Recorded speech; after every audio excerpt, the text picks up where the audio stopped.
గురుకులాల్లో అసలు ఏం జరుగుతోంది? స్టూడెంట్స్ కు ఫుడ్ పాయిజన్ ఘటనలపై సీఎం సీరియస్ అయ్యారు. తరచూ స్కూళ్లను తనిఖీలు చేయాలని సూచించారు. మెరుగైన మౌలిక వసతులు, భోజన సదుపాయాలు అందించాలన్నారు. అధికారులు రావటం వెళ్లటమే కానీ సమస్యలు మాత్రం అలాగే తిష్టవేశాయి. జగిత్యాల జిల్లా కేంద్రంలోని గురుకుల బాలుర పాఠశాల అత్యంత దయనీయంగా మారింది.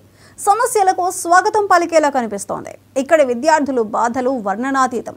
ప్రభుత్వం మాటలకు చేతలకు పొంతన లేకుండా ఉందనే విమర్శలు వినిపిస్తున్నాయి.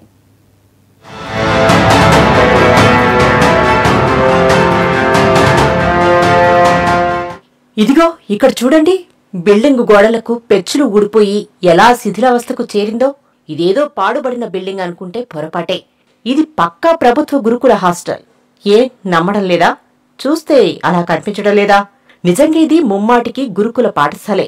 ఇంత అధ్వానంగా ఉన్న భవనంలో పిల్లలు ఏం చదువుకుంటున్నారనేగా మీ డౌట్. ఏం చేస్తాం, పేద విద్యార్థులు కదా, బయటకు వెళ్లలేక నిత్యం నరకం అనుభవించాల్సి వస్తోందని వాపోతున్నారు. కార్పొరేట్ స్కూళ్లకు వెళ్లి లక్షల ఫీజులు కట్టలేక ఇరుకుగా ఉండే రూమ్స్ లోనే కాలం వెళ్లదీస్తూ తీవ్ర ఇబ్బందులు ఎదుర్కొంటున్నారు.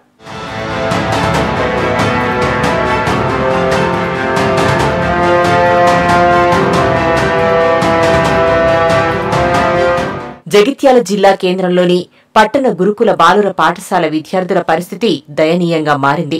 ఇక్కడ 46 మంది స్టూడెంట్స్ ఉన్న ఈ పాఠశాలలో కనీస మౌలిక వసతులు లేవు. 5వ తరగతి నుంచి 8వ తరగతి వరకు 4 తరగతుల విద్యార్థులకు కేవలం 3 గదులే ఉన్నాయి.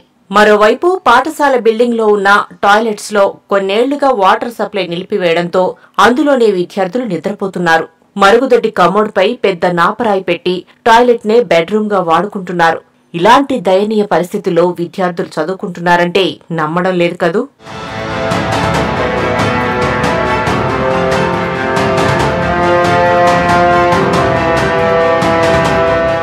టాయిలెట్స్ లేకపోవడంతో మలమూత్రాలకు ఆరు బయటకు వెళ్లాల్సిన సిచ్యువేషన్. ఈ బిల్డింగ్ కు వాటర్ సప్లై కూడా లేదు. మున్సిపాలిటీ ట్యాప్ పైనే ఆధారపడాల్సిన పరిస్థితి. ఏదైనా కారణాలతో నల్ల నీరు రాకపోతే తీవ్ర ఇబ్బందులు ఎదుర్కొంటున్నామని విద్యార్థులు వాపోతున్నారు. పాఠశాల ఆవరణలో ప్లాస్టిక్ డ్రమ్ములు ఏర్పాటు చేసుకుని నీటిని నిల్వ చేసుకుని పొదుపుగా వాడుకుంటున్నారు.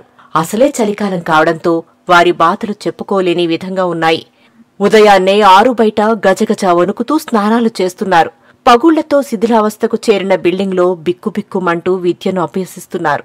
తమ సమస్యలపై పలుమార్లు ఉన్నతాధికారులకు విన్నవించినా ఫలితం లేకుండా పోయిందని చెబుతున్నారు.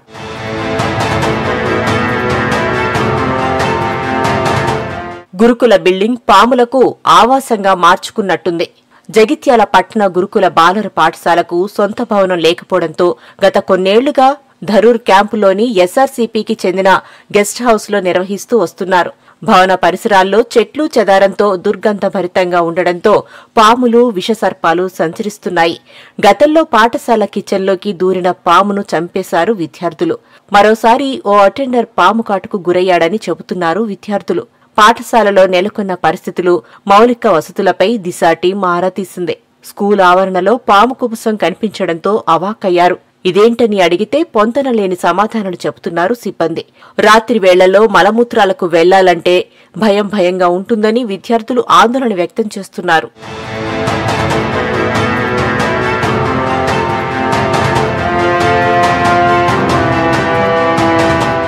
కేంద్ర, రాష్ట్ర ప్రభుత్వాల ఆధ్వర్యంలో నడిచే ఈ గురుకుల పాఠశాలల్లో ఎలాంటి సమస్యలు తలెత్తకుండా సర్వశిక్ష అభియాన్ ఎప్పటికప్పుడు పర్యవేక్షణ చేయాలి. 60% కేంద్ర నిధులు, 40% స్టేట్ ఫండ్స్ తో ఈ పాఠశాలలు నిర్వహణ జరుగుతుండగా చాలా చోట్ల సమస్యలు వెక్కిరిస్తున్నాయి. ప్రభుత్వం నిర్వహిస్తున్న రెసిడెన్షియల్ పాఠశాలల్లో మౌలిక వసతులు కల్పన చేపడుతున్నామని ప్రభుత్వం చెబుతున్నప్పటికీ వాస్తవ పరిస్థితులు మాత్రం అందుకు భిన్నంగా ఉన్నాయి. అద్దె భవనాల్లో అరాకొర వసతులతో నెట్టుకొస్తున్నారు. ప్రభుత్వం బాలికల పాఠశాలల్లో ఉన్న సమస్యలకు అధిక ప్రాధాన్యతనిస్తూ ఎప్పటికప్పుడు పర్యవేక్షిస్తూ వస్తుంది. ఈ నేపథ్యంలో బాలుర పాఠశాలల్లో మౌలిక వసతులకు పెద్దగా ప్రయారిటీ ఇవ్వడం లేదనేది జగిత్యాల పట్టణ గురుకుల పాఠశాలను చూస్తే అర్థమవుతోంది. ఈరోజు యూఆర్ఎస్ స్కూల్ని విజిట్ చేయడం జరిగింది. అందులో కొంత పిల్లలకు ఇరుక్కుగా ఉన్న మాట వాస్తవమే. కాబట్టి దీన్ని ఆల్టర్నేటివ్గా వేరే బిల్డింగ్లో షిఫ్ట్ చేయడానికి చర్యలు తీసుకుంటాం. త్వరలోనే ఆ షిఫ్టింగ్ చేసే విధంగా ముందుకెళ్తామని అది చెప్తుంది. జగిత్యాల జిల్లాలోని ధరూర్ క్యాంపు గురుకులాన్ని ఫుడ్ సేఫ్టీ అధికారులు ఆకస్మిక తనిఖీ చేశారు. ఆహార నాణ్యత లోపాలు బయటపడ్డాయి. మరోవైపు విద్యార్థులను అడిగి సమస్యలను తెలుసుకున్నారు. భోజనంలో నాణ్యత లేదని గుర్తించారు. దీంతో నిర్వాహకులపై అధికారులు సీరియస్ అయ్యారు. వెంటనే చర్యలు తీసుకోవాల్సిందిగా కలెక్టర్కు నివేదిక ఇచ్చారు. Telangana urban residential school Dharur క్యాంప్లో మేము ఇన్స్పెక్షన్ చేశామండి. ఇందులో బేసిక్గా చూస్తే మాత్రం ఇక్కడ ఫుడ్కి స్టోర్ రూమ్ అనేది అయితే లేదు. కంప్లీట్లీ పిల్లల క్లాసెస్లోనే చిన్న చైర్స్ వేసి రైస్ అయినా కానీ లేకపోతే రా మెటీరియల్స్ అయినా ఇక్కడ పెట్టడం జరిగింది. రైస్కి మాత్రం ఇక్కడ ర్యాట్ ఇన్ఫెస్టేషన్కి హై ఛాన్సెస్ ఉన్నాయి. ఆ తోడిన రైస్ని కొంచెం పిల్లలకి ఇవ్వడం జరుగుతుంది కాబట్టి కంపల్సరీ స్టోర్ రూమ్ అనేది డ్రై ఏరియా లాంటివి చూసుకోవడం చాలా ఇంపార్టెంట్. ఇప్పుడు బేసిక్ నెసెసిటీ ఉందండి. తర్వాత రా మెటీరియల్స్ ఏదైతే చూస్తే వాటికి ఇన్ఫెస్టేషన్ అట్లాంటిది ఏం లేదు, కానీ స్టోర్ రూమ్ లేకపోవడం వల్ల మాయిశ్చర్ పట్టి హెవీ ఛాన్సెస్ ఉంటాయి. మెయిన్ ప్రాబ్లం ఏంటంటే ఇక్కడ కిచెన్ వర్కర్స్ కూడా కొంచెం ఇర్రెస్పాన్సిబిలిటీ అనేది చూపిస్తున్నారు. కుక్ చేసే వాళ్ళకి అంత రెస్పాన్సిబుల్గా ఉన్నట్టయితే ఇక్కడ కనిపించడం లేదు. పిల్లలకి డ్రింకింగ్ వాటర్ ఫెసిలిటీ కూడా ఉంది. మినరల్ వాటర్ బయట నుంచి తెప్పిస్తున్నారు. బేసిక్ కమ్యూనిటీస్ తప్ప ఫుడ్ సంబంధించి ఒక స్టోర్ రూమ్ విషయంలో మాత్రం ఒకటి కంపల్సరీ మెయింటైన్ చేస్తే కానీ కంటామినేషన్ కాకుండా చూసుకోవడానికి హై ఛాన్సెస్ ఉంటాయి. ఇప్పుడు సీఎం గారు చెప్పినట్టుగా, మన జగిత్యాల కలెక్టర్ గారు చెప్పినట్టుగా కంటిన్యూస్ రైడ్స్ అయితే చేస్తున్నాము. ఈవెన్ మనకి అంగన్వాడీ స్కూల్స్ లేకపోతే మిడ్ డే మీల్స్, తర్వాత ఎవ్రీ రెసిడెన్షియల్ స్కూల్స్లో మేము రెగ్యులర్ ఇన్స్పెక్షన్స్ చేస్తున్నాము. దానికి ర్యాపిడ్ రెస్పాన్స్ టీమ్ కూడా క్రియేట్ అయింది కాబట్టి కంటిన్యూస్ సర్వేలెన్స్ లో మాత్రం ఇప్పుడు ఉందండి. ఇంత దుర్భర పరిస్థితులను ఎదుర్కొంటున్న విద్యార్థులు ఉన్న ఈ పాఠశాల భవనం ఎమ్మెల్యే క్యాంప్ ఆఫీసు కోతవేటు దూరంలో ఉంది. జిల్లా కలెక్టర్ కార్యాలయ కాంపౌండ్ వాలుకు ఆనుకుని ఉండగా జిల్లా పోలీస్ కార్యాలయం పాఠశాలకు సమీపంలోనే ఉంటుంది. పాలకులకు, అధికారులకు సకల సౌకర్యాలతో, మౌలిక వసతులతో, అన్ని హంగులతో నిర్మించిన భవనాలు ఉంటే పట్టణ గురుకుల విద్యార్థులు మాత్రం శిథిలావస్థకు చేరిన భవనంలో భయం మధ్య విద్యను అభ్యసిస్తున్నారు. పాఠశాల పరిస్థితులను గతంలోని పాలకులు, అధికారులు దృష్టికి తీసుకువెళ్లినప్పటికీ ఫలితం లేకుండా పోయిందని విద్యార్థులు తెలుపుతున్నారు. ఈడ మొత్తం క్లాసులలో మొత్తం పెచ్చలు ఉడుతున్నాయి. మళ్ళా బాత్రూమ్లలో ఇంకా బాత్రూమ్లు సౌకర్యంగా లేవు, మళ్ళీ పనిచేస్తలేవు. ఎంతోమంది పై అధికారులు వస్తారు కానీ మాకు ఏం పట్టించుకుంటలేరు, తగిన చర్యలు తీసుకుంటలేరు మా మీద. మళ్ళీ పాములు సుత వస్తున్నాయి, మళ్ళీ సబ్బుల బిల్లు ఉంటలేదు, బొంతలు ఇస్తలేరు. ఆడ 6th లో మళ్ళీ పనుకునే తనకు ప్లేస్ ఇంక ఉంటలేదు. మళ్ళీ బాత్రూంలో పాములు వస్తున్నాయి, వంట రూమ్లో పాములు వస్తున్నాయి. మా క్లాసులలో మొత్తం పలుగులు వచ్చినాయి మొత్తం. ఇకనైనా పాఠశాల భవనాన్ని మౌలిక వసతులు ఉన్న మరో చోటకు మార్చాలని విద్యార్థులు వేడుకుంటున్నారు. ఈ పట్టణ గురుకుల పాఠశాల విద్యార్థుల సమస్యలపై అధికార యంత్రాంగంతో పాటు ప్రభుత్వం ఏ విధంగా స్పందిస్తుందో వేచి చూడాల్సిందే. ఇక్కడ మా స్కూల్లో కొంచెం ఇబ్బందులు ఉన్నాయి. మా స్కూల్లో మొత్తం ఎక్కడ పడితే అక్కడ పెచ్చు ఊరుతున్నాయి. మా స్కూల్లో బాత్రూమ్ వెళ్దామంటే బాత్రూమ్లు లేవు. పై అధికారులు అత్తురు కానీ సరే ఏం చర్యలు తీసుకుంటలేరు.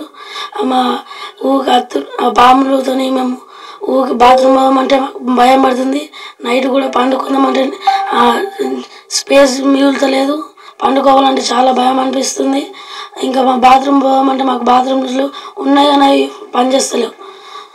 రోజు వస్తారు కానీ రోజు ఎంతోమంది మీడియా వాళ్ళు వస్తారు కానీ మాకు ఏం స్కూల్ మారతలేదు. మాకు స్కూల్ మార చెత్తా చెదారంతో నిండిన పాఠశాల ఆవరణం పాములు, విషపురుగులకు నిలయంగా మారిందని విద్యార్థులు వాపోతున్నారు.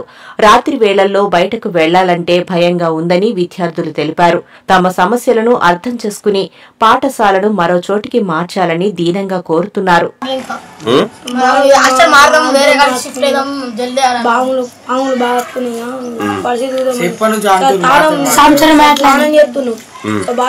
బాత్రూమ్ లేక బయట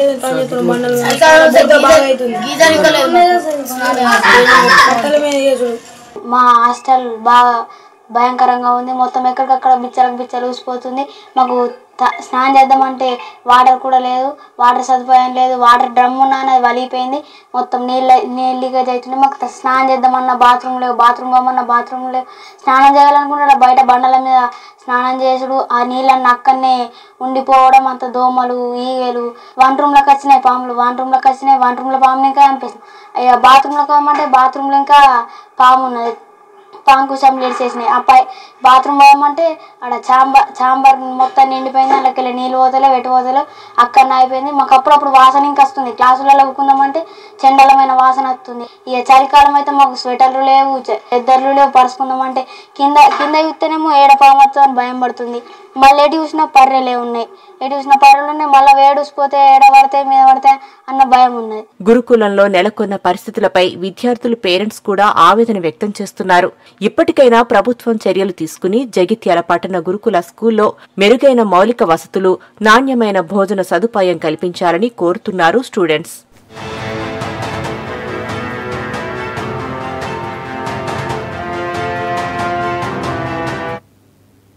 కొమరం భీం జిల్లాలో ఉద్రిక్తత